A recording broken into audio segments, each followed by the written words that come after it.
How I got to know God was actually through Bianca. So like an older Christian lady came into the tattoo shop, and she, like, you could just tell that she was a Christian, just the way that she spoke. And that was at the time that it was at the end of the pandemic, and I had lost, like a relationship. I lost a lot of support from my family because my drinking got really bad. And so I was just treating them very bad. So they kind of had drifted. But anyways, she came in, and it would just seem to be like the perfect timing. The next day, I had given her my card, and the next day she called me and she told me everything that has ever happened in her life. And I'm not going to go in detail about that, but it was just like somebody bringing all of it to me, and I wasn't sure how to take it. It was strange, but it made me feel comfortable sharing with her. And at first, I didn't like the idea of God. She would talk about God, and I would want her to stop.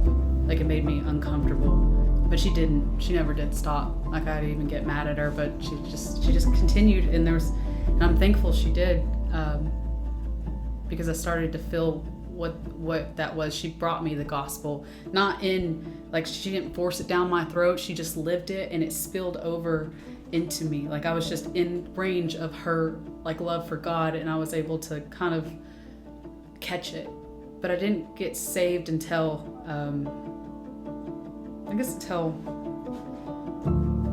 I started to feel forgiveness, like true forgiveness. And because I had been functioning out of like guilt and shame is what guided my actions. I'm like, this is how you stay in line. You stay in line by beating yourself up, into a path. And it wasn't working for me because I was still going down a very dark path.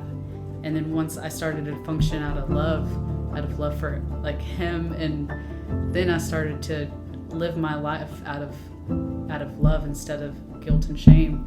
And it changed everything. It changed how I like talked to my family, how I talked to my friends, how I lived my life. Everything had more responsibility to it.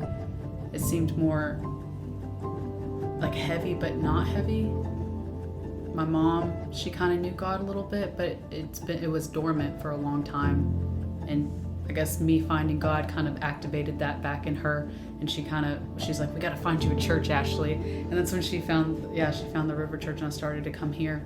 And I just seen how people live and how their families function and how their relationships were. And it seemed a lot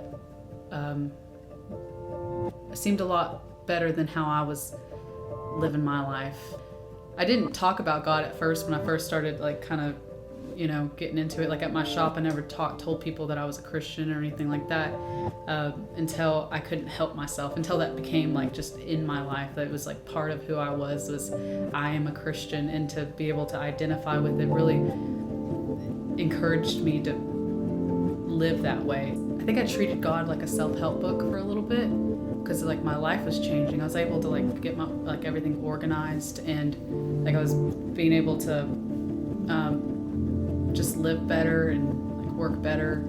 And here recently he became like super real to me. Like he told me no, and I've never like had him like be very forceful in my life. I don't know, I just always seen the utility in everything about Christianity.